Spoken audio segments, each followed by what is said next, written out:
Përshëndetje të dashur miq, të mirë se keni ardhur në You Can Cook It. Këto janë dhe 2 baklavat e mia për Ramazan Bajramin e sivjetshëm.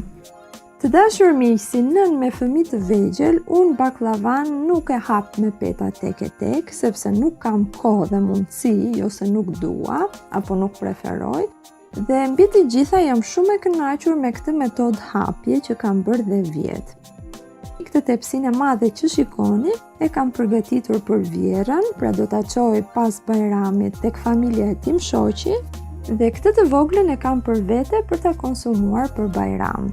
Përveç përgatitjes, në këtë video dua t'ju jap disa detaje, disa marifete për ta bërë baklavan sa më mirë, se ku duhet keni kujdes dhe se në cilat pika nuk duhet që të gaboni. Këtë që e kam për ta çuar tek familja e tim shoqi, me që do të përdoret për qerasje, e kam prerë në formë ylli, kurse tonën e kam prerë në formë karrote, kështu e quajnë këtë lloj modeli këtej nga ne.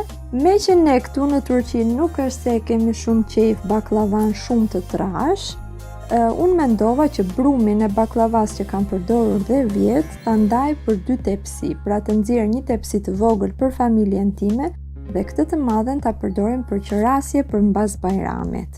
Për 1 kilogram miell do të përdorim 1 lugë ëmbëlsira shkrip, 5 kokra vezë të plota, 1 gotë të madhe 250 milimshe, gjysma kos dhe gjysma qumësht, 1 gotë 250 milimshe me gjalp. Unë kam përdorur pothuajse 1 filxhan sepse e kam uthull të bërë vetë dhe nuk është aq acidike sa uthulla e bler në market. Nëse ju e keni uthull të bler, do të përdorni 3 lugë uthull. Me këtë lloj brumi, jo vetëm që do të shkriftoset, por do të shkrihet komplet, ju siguroj. Me këto përmasa të dashur miq, nuk ka nevojë të shtoni asnjë pikë ujë më tepër, apo dhe e kundërta, nuk do të ketë nevojë hiç për të shtuar më tepër miell. Me që ne këtu në Turqi nuk është se kemi shumë qejf baklavan shumë të trash, unë mendova që brumin e baklavas që kam përdorur dhe vjet ta ndaj për 2 tepsi, pra të nxjerr një tepsi të vogël për familjen time dhe këtë të madhen ta përdorim për qerasje për mbas Bajramit.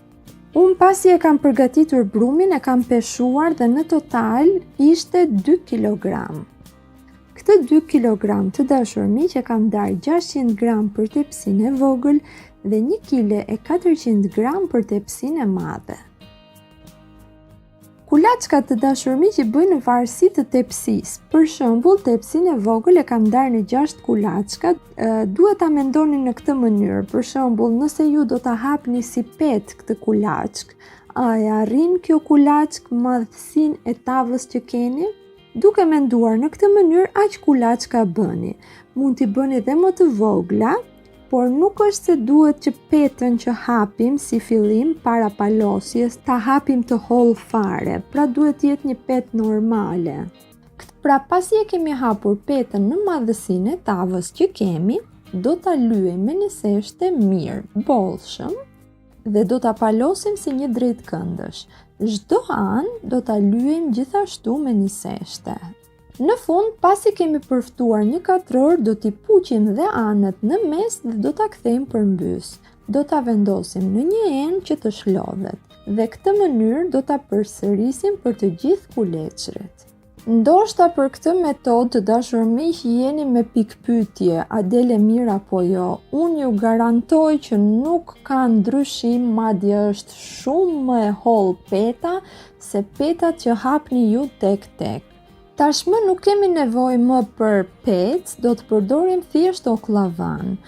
Pra një nga kulaçkat do ta shtypim në oklavat derisa ta hapim në madhësinë e tepsisë. Do ta bëni pak më të madhe se tepsia për arsye se kur t'i thajnë pak në furr, petët do të tkurren. Pra do të zvoglohet pak. Petën e parë të dashur miq e shtrojmë pa e tharë. Këto pjesët anësore, nëse keni dëshirë mund t'i vendosni dhe brenda, nuk ka hiç problem dhe ato do të ndahen në kate. Tani petën që kemi hapur do ta vendosim mbi një tepsi furre, pra mbi tepsinë katrore të furrës dhe do ta fusim në furrën që i kemi ngrohur me 150 gradë E keni dhe më kollaj për ta tërhequr, për ta marrë, për ta vendosur pastaj në tepsinë ku po e përgatisim. Furrën e kemi nxehur me 150 gradë dhe do ta lëmë në furrë aq sa t'i hapen katet. Nuk do të na ndrojë ngjyrë, thjesht do ta thajmë pak. Kur e shihni që peta ka filluar të fryhet, pra janë hapur katet e saj, atëherë hiqeni. Sa ju të hapni një petë tjetër, ajo që është në furrë është tharë. Pra, procesi i tharjes nuk zgjat as 5 minuta, megjithatë në varësi të furrës, ju do ta shikoni. Shikojeni petën e parë se për sa minuta do të krijojë ato katet, pra do të fryhet, dhe nëse është fryrë do ta hiqni. Në këtë mënyrë veproj me të gjitha petët e mesit, vetëm petën e poshtme dhe të sipërmen kam lënë të njom, të tjerat i kam tharë të gjitha. Këto buzët e petës që dalin më lartë se tepsia, pritini, mund t'i vendosni dhe brënda, por si që a theksova, mund t'i lini dhe më njanë që t'i hanë kalamajt.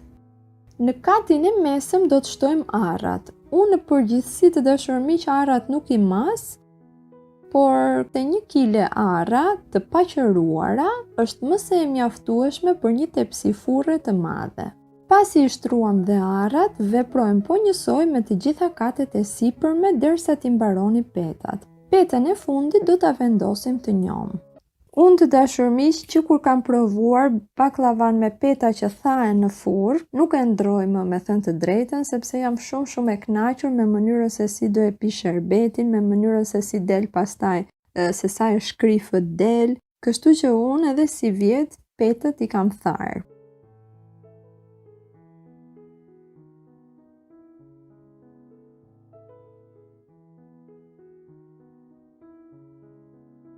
Gjalp të dashur miq kam përdorur 1 kilogram në total, bashkë me atë gotën që i kam shtuar dhe brënda në brum. Pjesën që mbetet nga ky 1 kilogram gjalp e kam coptuar, e kam hedhur në një enë dhe e kam zier. E kam zier pothuajse për 15 minuta me zjarr mesatar. Shkumën që është formuar sipër ja kam hequr të gjithën, sepse ajo lë shenja mbi baklava dhe baklavaja na bëhet pika-pika, pra keni kujdes.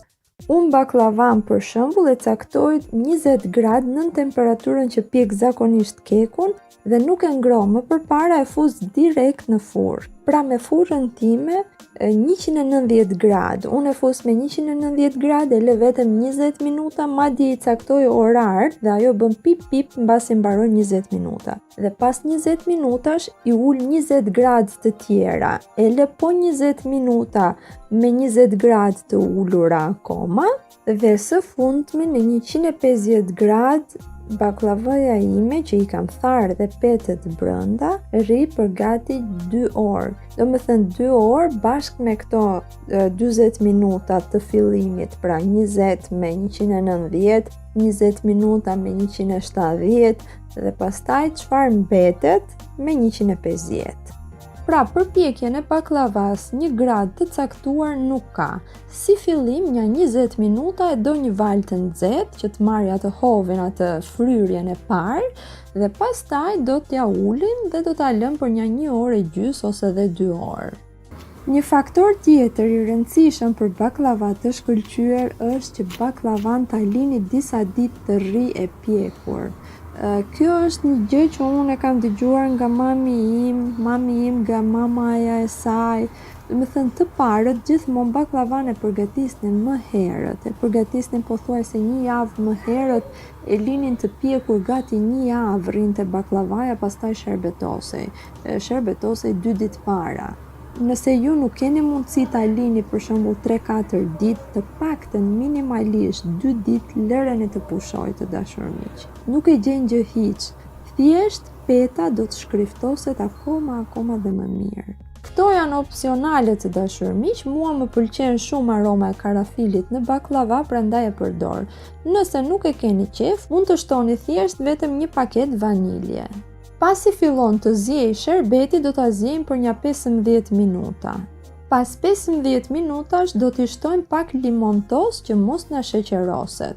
Do ta ziejmë dhe me limontosin për një 5 minuta dhe e kemi gati.